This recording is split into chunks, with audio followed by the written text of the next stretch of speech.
गर्भवती विधवा बहू की कहानी।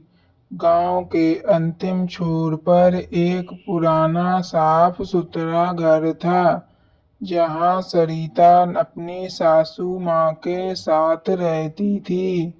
सरिता केवल 26 साल की थी, लेकिन उसकी आंखों में दुनिया की सारी पीड़ा उतर आई थी।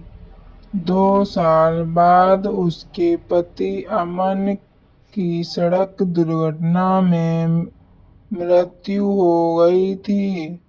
उस दिन के बाद जैसे उसकी दुनिया थम सी गई थी। सरिता अब विधवा थी और इस समाज में विधवा होना मानो अपराध जैसा हो गया हो। सासू माँ शांति देवी एक समझदार और सुलझी हुई महिला थी। उन्होंने सरिता को कभी बोझ नहीं समझा, बल्कि बेटी की तरह साथ रखा। लेकिन गांव के लोग उसकी नजरों में, बातों में हर रोज ताने देते थे। इस दिन बीतते गए। सरिता ने सिलाई का काम शुरू किया।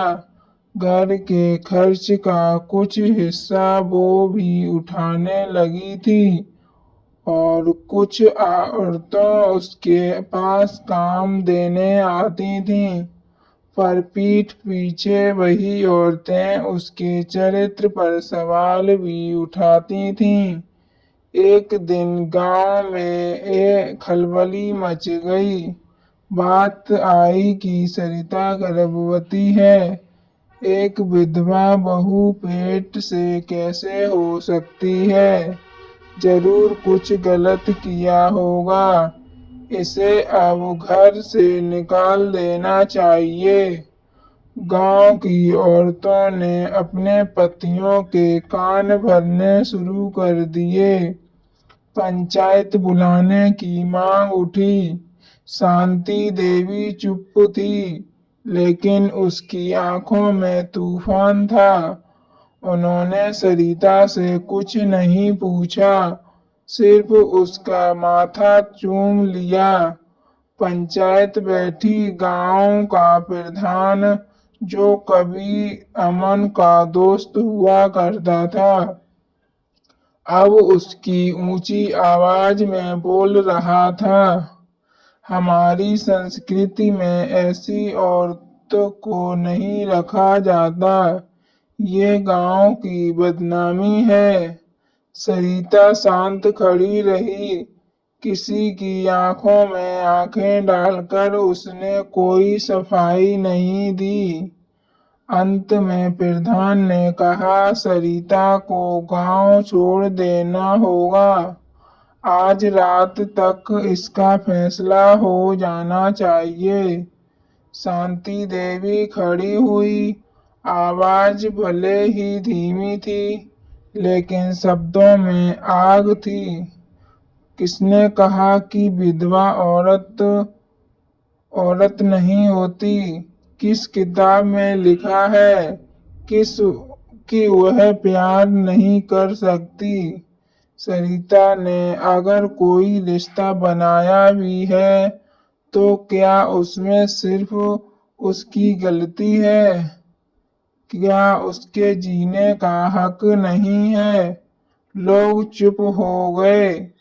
पहली बार किसी ने ऐसे सवाल किए थे। तभी सरिता बोली, मैं माँ बनने वाली हूँ। ये मेरा बच्चा है, मेरा फैसला है। मैंने किसी से चोरी नहीं की, किसी को धोखा नहीं दिया। अमन की मौत के बाद मैंने खुद को खत्म होते देखा, लेकिन फिर एक इंसान मिला जिसने मुझे इज्जत दी, भरोसा दिया। हाँ, मैं विधवा हूँ, लेकिन इंसान भी हूँ, औरत हूँ। लोगों ने देखा, सुना, पर समझना नहीं चाहा। उस रात सरिता ने अपने कमरे में सोते हुए शांति देवी से कहा, माँ मैं कहीं और चली जाऊंगी, आप पर किसी तरह की उंगली ना उठे। शांति देवी ने उसका हाथ थाम लिया। बेटी तू कहीं नहीं जाएगी, ये घर तेरा है और मैं तेरे साथ हूँ। समय बीता, धीरे धीरे गांव की बातें शांत हुई।